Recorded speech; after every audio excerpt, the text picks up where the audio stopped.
I know that they'll be well coached, well prepared, and have faced major competition all year long. So, questions, I'll take them. Tom, you guys were in Atlanta for the Champions Classic. Well, it seems like a long time ago. I was wondering what you've learned about your team since then and how much the team has obviously evolved in the 4 months or whatever it's been since. God, I thought you were going to ask me if that's an advantage for us playing on that court 6 months ago or whatever. But, I've learned a lot about my team. I made no bones about it the first meeting I had with everybody, that I thought we could be a good team. I didn't know how good. I didn't know what to expect. We had Jeremy coming back after a serious injury. We had, Jace coming in highly ranked, but who knows? We had some guys that had to get better. Cohen Carr was one of them. We had a couple of the two new transfers in Frankie and Shimon and what they could do. And I think what I learned from that night, the first thing I learned was Jace was not afraid of the big moments. He played awfully well in that first game, first big game, nationally televised game, and it didn't seem to faze him, and that kind of continued out throughout the year as he grew and grew and grew. I think, Jeremy has made incredible progress, and it's been very frustrating for him at times from the standpoint of thinking you could do everything you did before, forgetting that you had 8 months off.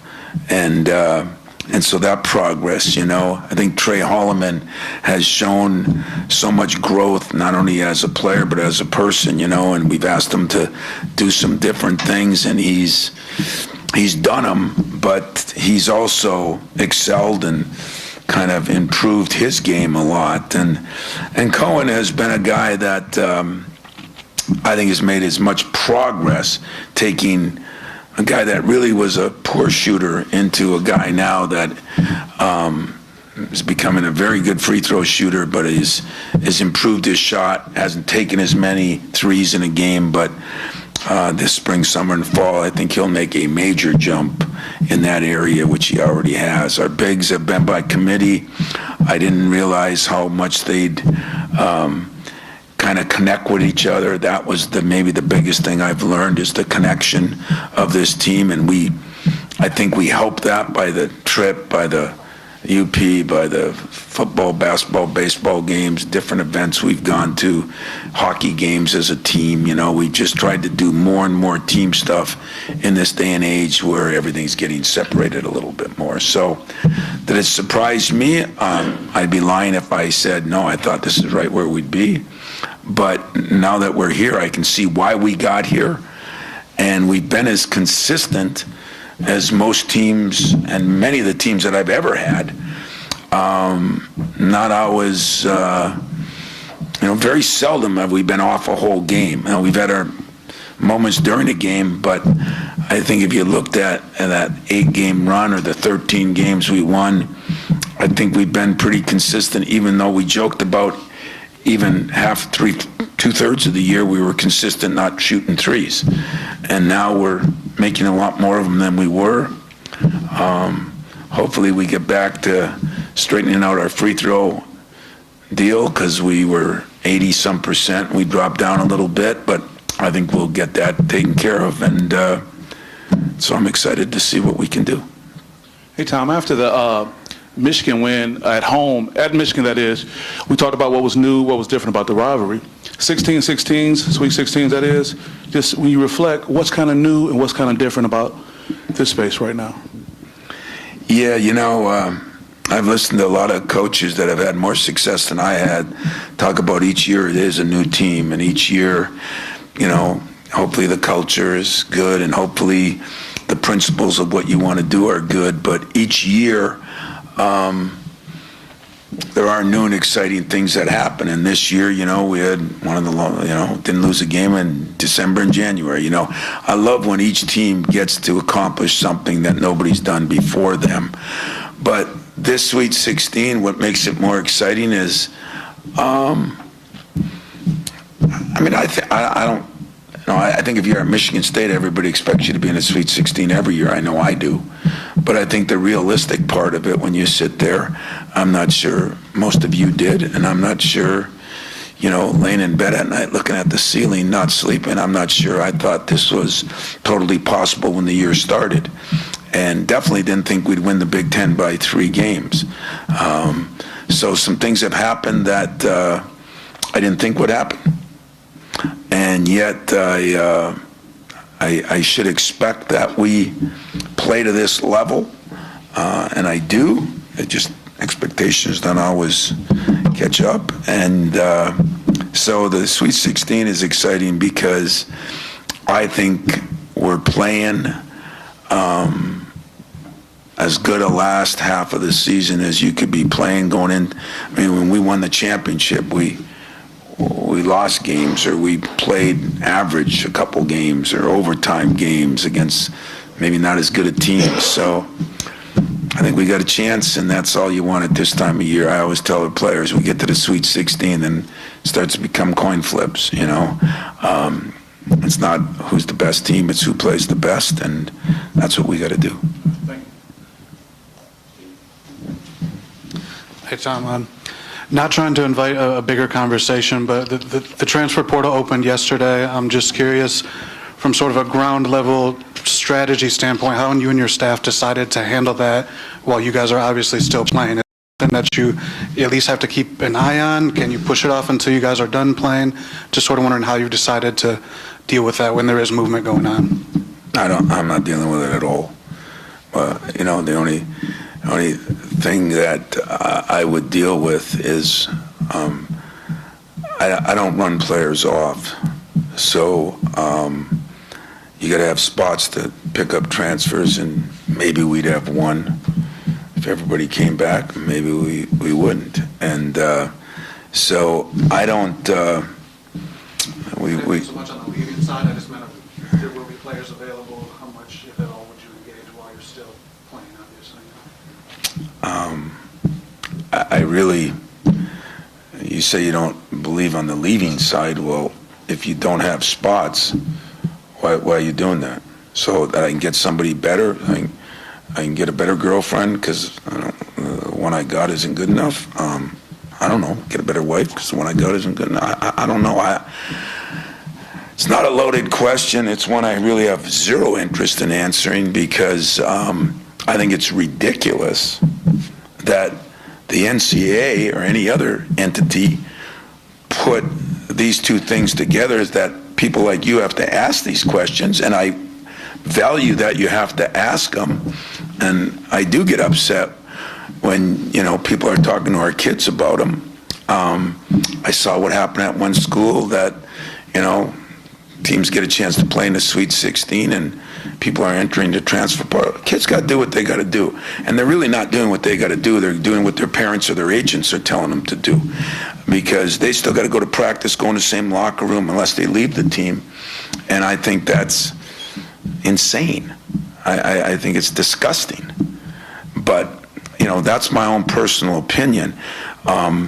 We will always have an eye on the transfer portal. I mean, we get it. It's printed out now. It's, we're back to rankings. This is the number 1 transfer in this. This is the number 3 transfer. Some more guys that don't have a clue that do that. And of course, we'll look at everything if something happens. But I'm not going in to. I learned something from my boss, Judd Heathcote, and there is a happy medium on this. And I know this isn't normal, but nothing's normal. That's why I coined it, let's be different, okay? But he used to always say to me when I was working my tail off in recruiting, because he didn't do as much, and he'd say, the problem with you new young guys is you're always trying to replace the guys you got instead of making the guys you got better. Is that fair to the guys you got, that you're out spending time on somebody else and you're not taking care of them? Happy medium. You always got to recruit good players, and you always got to have players you recruit. Well, I'm going to tell you something that I learned. If you're loyal to your players and they want to get better, then your obligation is to the people that you brought here. Now, if they don't want to get better or they aren't doing their job, nowadays there won't be as many people that are hanging on to people and letting them. There'll be more runoffs. Could happen here, could happen somewhere else. But the last thing I want to do is cheat my players. I mean, we're working 24/7 on 3 teams right now. And if somebody's better than me that can work 24/7 plus being interested in getting somebody that's better than somebody they got, and that's the way it's going in our thing, you know. I'm just not one of those guys. If that's what our fan base wants, our media wants, then it's not me. But I'm disgusted by the fact that we even have to deal with this at this time. And last year, you know, the NCAA, you know, or whoever's making these rules, had it the first day after Selection Sunday. So while everybody was celebrating that they got picked to go to the NCAA tournament, we have this going on. Something wrong with us if we're doing that. And I'd like to take some blame since I've been on committees, but I've made it pretty known we have no say in that. Okay? So I'm done talking about it. I appreciate you have the right to ask me that. But you know what? I got 15, 16 guys that have just accomplished something that hasn't been done much in my career. First of all, we've never won 17 Big Ten games. Second of all, to be 17-3 in a league that is this good and only have 3 losses is phenomenal. Third of all, they've given me everything they can academically, athletically, and socially. And I'm going to think about replacing them. I've recruited the guys. They helped me recruit the guys who recruit. Nobody knows. And by the way, there's not a lot of recruiting done in the transfer portal. It's offering. There's not recruiting. It's paying. And we don't even know how these people are doing it. We don't even know what we can do yet. This is an amazing deal.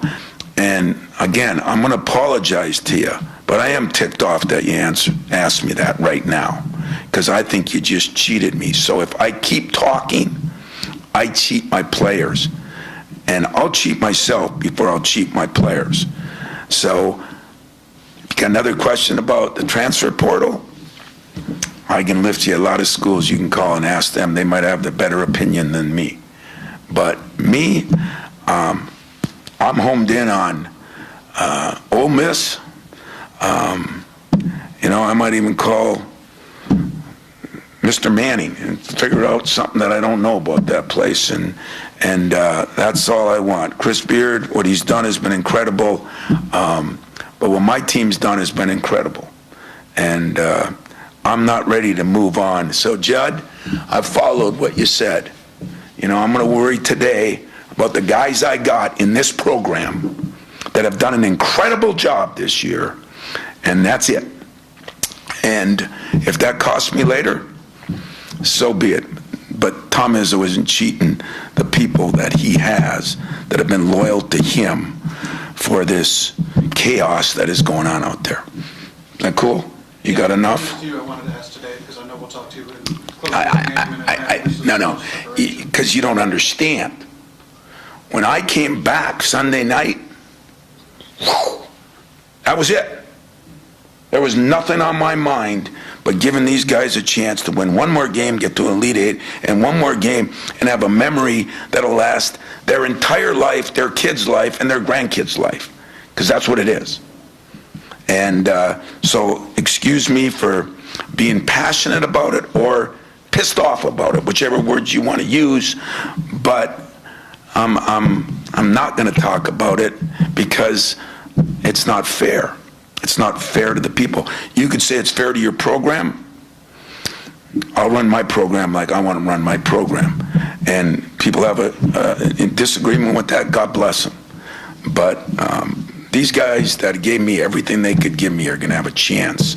And I'm not going to screw it up by spending any time on other stuff other than, you know, I don't eat, I don't sleep right now, so why in the hell would I do something else that might benefit me a year from now? And really, it's not going to benefit me now because I don't know what I have. I don't know how much money I have. I don't know which players are leaving or staying. I don't have any idea. So why would I do that? Waste of time. All right, let's get back to some good things. That's not insulting. I'm not mad at you. I mean, I kind of am, but I'm not really. But I think you should know me well enough. But I learned from Stephen A. and you have the right to ask the question. That's why I asked today. Yeah. No, but today is, don't say it that way. Just say I asked the question.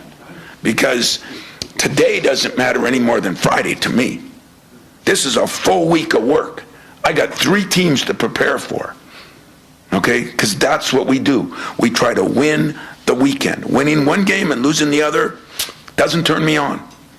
Doesn't excite me. But the weekend, that excites me.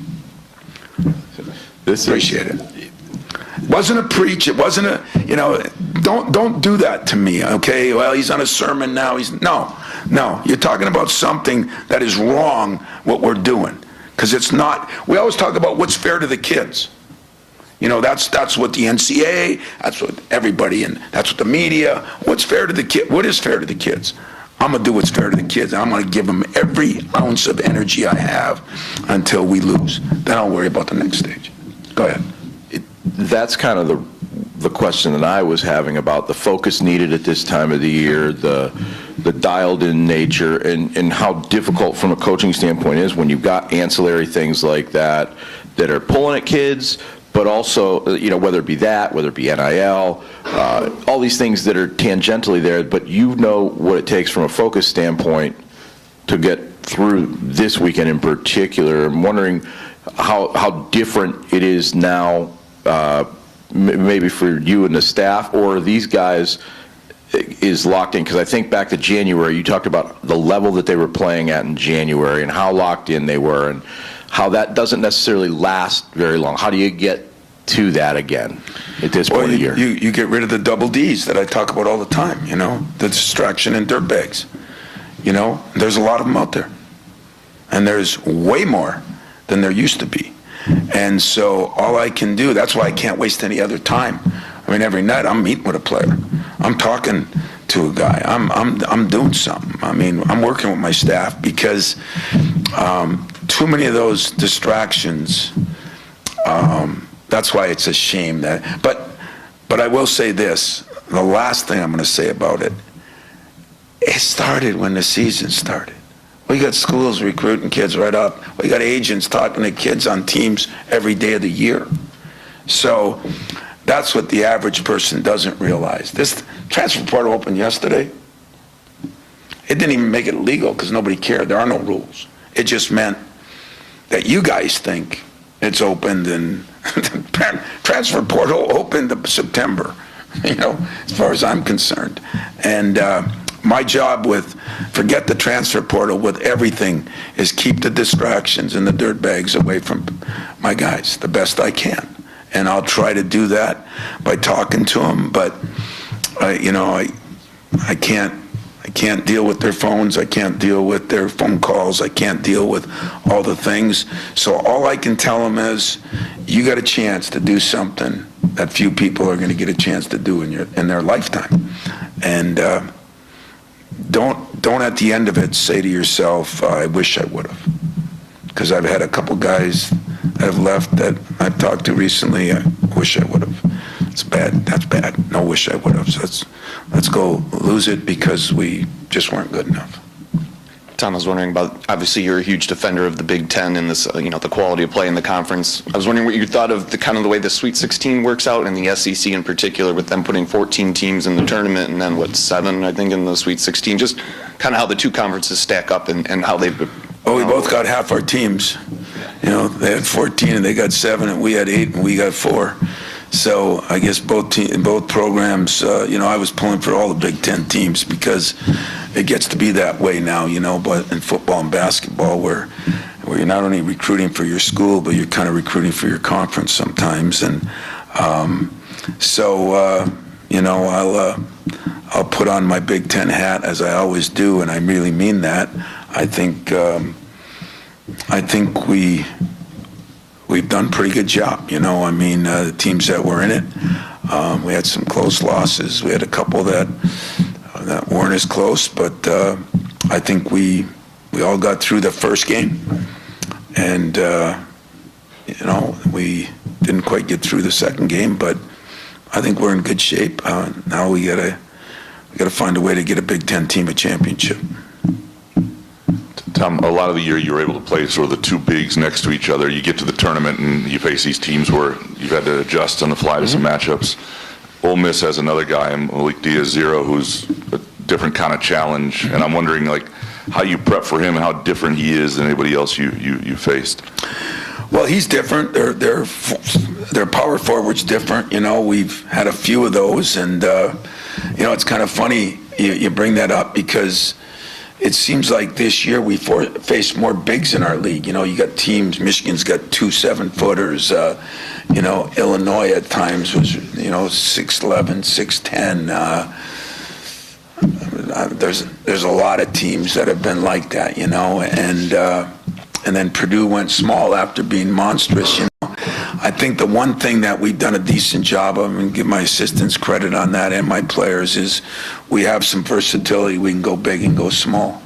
And yet that too takes work that I have to do every night instead of being in the urinal or portal. So that too takes work because you have to meet with players and you have to explain that, this is why you didn't play as much in this game and this is why. And, it's hard. It's not as easy as you'd think, but I think we're equipped to do it. I think my staff has done a great job in helping do it. And I think the players have been unbelievable in adjusting to it. So we'll have our work cut out on that. Is he a different kind of challenge in terms of face-up driver? Yeah, he's a 5-man that can shoot a 3. He can put it on the floor a little bit better. Sometimes I worry about him. I worry more about the 4-man because those are sometimes harder matchups for us. They're not as big a team, but they're very strong and tough. They have, linebackers like guys like Tanji at Wisconsin, 6'4", 6'5", 6'6" guys that are stronger. The Davis kid is a hell of a player too, and then Padula is a very good guard who can shoot it. So they've got a little bit of everything, and they're, like I said, I've known Chris now, only for 6 or 7 years, but I really have a lot of respect for how he coaches and what he does, and his kids get after it. Tom, you mentioned Jace being ready for the moment, the stage, however you said it. How do you assure yourself that the team is ready for that? And because the coach has been there 16 times, none of them have been there. You can break down film till your eyes bug out. Can you get them ready for the moment? Is there any coaching involved in that or not? Only if they trust what I tell them, and trust what some of the former players tell them, because, I do believe that we're all creatures of habit, that we never understand until we've gone through it ourselves. And I think the mark of a good parent, the mark of a good teacher, the mark of a good coach, or the mark of a good boss is to get his players to believe that he can help them get through that. And that takes time, energy, and some kids are more ready for it. I mean, Jace is a unique kid. I mean, somebody said, well, he went 1 for 10, one of the last guys I worried about. He's just, and he's proven it. He's just the nature of who he is. Other people get frustrated and you got to deal with them differently. But I think our guys understand. I think the Big Ten has helped them. We had to win a lot of games in a row there. And we had to win a lot of games in tough places, at Michigan, at Maryland, at Illinois, when we really weren't sure who we were. And I think we learned something there about ourselves that will help us in the tournament. Already has helped us in the tournament. What I'd like to see us get is a little more consistent defensively, believe it or not, at the beginning of games. And then, we looked at the one game and we missed like 5 or 6 free throws in the first half. And that's the difference between maybe being up 10 and down 2, because momentum is a big part of that. So do I know No, I don't know. If I knew exactly how to do it, I'd be a lot better than I am. But I do have the experience and have enough people that I can lean on and hope that players don't have to go through a loss to learn what it's like, you know. And somebody always said to me, do you think it's good that they lost a game in the Big Ten tournament or lost a game early? You know, until you lose where it means something, and if you lost a game and it cost you the Big Ten championship because you didn't cut out at the free throw line or went through with there was a couple of teams that have been mentioned lately that didn't cut out at the free throw line at the end of the game. Cost them 4 points. I mean, we harp on that every day because it happened to me 5 years ago, and the team that beat us went to a Final Four. And so I harped on it before that. You can't come to a practice the day of a game that we don't work on free throw cutouts. Most of the people that come in to do TV laugh at me. I bet you some of those guys weren't laughing the other day when it cost somebody. And getting people to believe in that is very difficult. But I'm going to keep trying. I'm going to keep trying.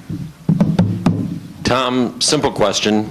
Everything going on around, do you enjoy this as much as you always have, less or more? I don't enjoy the distractions as much, you know. I think I was put on the earth to be a coach, you know, and just like I was put on the earth to be a teacher, you know. That's what my degree's in, teaching. If you're a teacher nowadays, you know, parents are, it's tough to be a teacher, you know, and so I don't enjoy the distractions nearly as much, but I do enjoy the fight, and I do enjoy the stubbornness of trying to do it not the same way. I mean, those that don't think I've adjusted, I've adjusted a lot, but I enjoy the practices. I enjoy being with the fellows. I enjoy every part about the basketball part of it. I don't enjoy these questions. I know you have to ask them. That's not insulting. I didn't enjoy yours. I understand what you all got to do. I really do. But don't expect me to sit there and take it like a punching bag either, because I also know what it takes for them to be successful. So I got to look at what does it take for you to be successful? So your editor, you know, pat you on the back? I understand that. But do you understand what it takes for them to be successful? I don't think you do understand that. And that's what I gotta balance. And it never used to be that way. I didn't have to balance that. Nobody cared. I mean, you know, it's different. So if people don't think I can change with the times, I've changed with the times. If people think I'm going to adjust to the principles, it'll be a cold day in hell.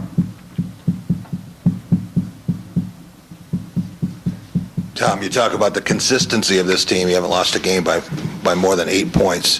One thing that's been consistent is the ability to have a down period in the first half and come back. Seems like almost every game you've been able to have a surge. What is that? And your players now feel confident that, hey, they're never out of anything. Yeah, I don't like that, though. I mean, that to me, I haven't done a good job on, because it's happened a little bit. It's getting to be a little bit of a pattern. And I don't like that at all. And that's one of the things I talked about, because sooner or later, you're either going to run into another team who's just better, or the comebacks don't work. You know, everybody wants consistency. I want consistency in my program and in my team. Everybody wants consistency. So we got to figure a little way to do a little better job at the beginning. I think we're working on some things that'll help that, to be honest with you. And then if we can stay the consistent, as you say, get back to shooting free throws like we have, we don't have to, you know, do something different. Like when we had to improve our three-point shooting, when it's been that way most of the year, it's hard to change. But our free throw shooting has been great 90% of the year, and I don't see that as a problem at all. Our rebounding's been good. Our defense has been good. Just a few tweaks on what I think we can do to make it a little more consistent. That's what we're going to spend yesterday, today, tomorrow on, and then get to Atlanta. Tom, I'm curious. I had one question, and you sparked another. I'm curious if you had the conversation with Jackson Cole that you had talked about maybe settling in at the start of the games. That was the first question, and then the second one is, why hasn't the Big Ten won a championship in 25 years? Yeah. Boy, I'm a problem with it because 6 of them I had a chance to do it, and a couple of them we've had 2 Big Ten teams in there, and we haven't gotten it done. But, the tournament isn't as much about conferences as it is about matchups, and sometimes matchups just don't work, and then there's sometimes when, not very often, but there's those North Carolina team that I say in 05 that I don't think the Pistons or Celtics would have beat, That happens once in a great time. But other than that, I don't think it's because, Big Ten isn't the most physical league anymore, and they used to say that was the reason, and I really don't believe that. I'll tell you what, I'm going to try to change that, I'm going to try to change that. But I don't look at it as any, that's for you guys to figure out why, For me, I just say we haven't done it. It bothers me. It bothers me as a league. But I don't look at it's because the league is bad. I just think it's because the matchups weren't right. I don't know. As far as Jackson Kohler, getting off to a better start, I do think Jackson is the one guy that you absolutely love when you coach him because, like Doug Wojcik says, every single day, he comes to practice ready to be his best. There's never a day that he doesn't come to practice ready to be his best. And every single game, I think sometimes he gets too worked up. What a nice problem to have in this day and age. So I'd rather try to get him down a little bit than having to build him up a little bit. So he'll be fine. He's going to be fine. And some of it, is we put him in some tough positions too. And sometimes the coach's best job is to put his players in a position where they can be successful. Now, that's not always possible either. And sometimes matchups and different things create problems, get them in foul trouble, do this, do that. But I think Jackson's fine. I really do. And I think our guards are ready to go, and that's going to be they do a lot of things. They switch a lot. They create some issues, and our rebounding's got to be really good. Our offensive rebounding's got to be even better than it's been. And playing a good team, you're in a Sweet 16. There's no Cinderellas left, Just because you're a 10 seed, Arkansas is really good. And they're really good, and they got one of their best players back, And so they're even better than and everybody else. What used to be a 10 seed, a 9 seed, Gonzaga played Houston in a 1-8 or 1-9 game, right? Never used to be that way. The last couple of years, it's getting tougher. So you're playing at this time of year, you're doing your job. Tommy, we're talking about Ole Miss maybe playing the best ball of their season. Auburn maybe is trying to get back to the level they were at a few weeks ago. You mentioned in Cleveland you think you have a little bit more of a level. The weekend seems to me is you just have to kind of grind through. You're focused on the next opponent. From weekend to weekend, is that give you a little bit more opportunity to work on the level? You try to get better on yourself. Yeah, is that what you're asking? Yeah. You try to get a little better on yourself. You take, what didn't we do well? Just crazy. I told those guys, we got to be shooting hundreds of free throws a night because I don't want to lose a game when I know we're a really good free throw shooting team, and there is going to be some person out there that'll say, well, is that putting more pressure on the guys? I mean, you got to do what you got to do. That's you signed up for it. You won't be here. You got to do what you got to do. And when I got really good free throw shooters, and a couple of them are missing free throws, we're going to work harder at it. We're going to make a point of it. I'm not going to say, hey, just let it go. Don't work on it. Maybe that's some guys' theories. It's not mine. So that's one of the things we did. We're talking about how we can do a better job with switching teams. And so we're looking at tape of other teams that have had some success. And yeah, you get Monday and Tuesday to do a little bit of that. We've looked at the other two teams that we could play if we win. One of them would be Michigan, which we just played. It makes it a little bit easier. One of them's Auburn, who I saw the second game of the year live when I was out in Maui, or third game, whenever it was. But they are a different team now, too. I mean, I think the mark of all of our teams, if you aren't getting better as this tournament goes on, you're probably going home. I mean, and a couple teams haven't played as well. A couple teams have played, I watched Duke the other day. I thought they played the best of anybody I saw in the tournament, Now, that doesn't mean this weekend will be the same, but I go by the theory that we got to keep getting a little better. But I do think we have a ceiling to get better. That's the great part about my team. I don't think we've reached that ceiling yet, and if I did, I'd probably say it. So, anything else? No? It's your chance.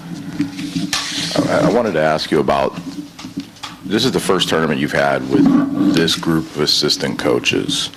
And how is that, I don't know if indoctrination to your ways is the right way to say it, but, how has that, the adjustment for them been, and how has your adjustment to them been throughout the course of this season in the last? Well, in Doug's case, he was with me in 2005 when we went to a Final Four, so, he's the most veteran of them. He's been a head coach. That always helps. TK and Austin have played in Final Fours, so they're the best guys to try to make our guys believe that I know what I'm talking about as far as, what to expect here in this week. And John's been in, big programs, so I think that's been smooth. We have a system we go by, and who's scouting who, and what we expect, and what we want done the first day, and what we have done in between games. I think the system is there, and just about everybody. Saudi hasn't been with us for that, but he's been the Final Fours a couple of times. He knows, just because the system might be a little different. I think the most important part is that players can get through to players on what to expect at this time of year. And why is it a little different? Why do the my bads kind of start to disappear? Why aren't they legal anymore, It's okay to make a mistake, guys. You shouldn't be playing so tight, but it's not okay to make a bunch of mistakes unless you want to go home. And I think those are the things that are going to really help with my staff, and I think all of them are plenty able to do that. I mean, John was with us when we went to the Sweet 16 a couple of years ago, and like I said, Doug's been in the Final Four with us and Sweet 16s, and Saudi's been in his own Final Fours. He knows what that's all about, and the beauty of it, TK and Austin have played in them, and so they could be the most helpful. Maybe not as much with the X's and O's as the Jimmies and Joes, what they say to them and what they do with them and how they sell that. And I think that's pretty cool. I think I got a good group that has done a good job, and it all comes down to keeping distractions away, focusing in on the task at hand, playing your best basketball each and every game from here on out. And remember, don't try to reinvent the wheel. Let's not try to come out and shoot 43s. Let's be who we are. Be what's been successful for us, both as an individual player and as a team. And if we defend, rebound, and run, we got a chance. And take care of the ball. which we've done. That's one thing we have done a better job of. So there's been some positives. So you guys, in a 2-minute, shut the cameras off, shut the mics off,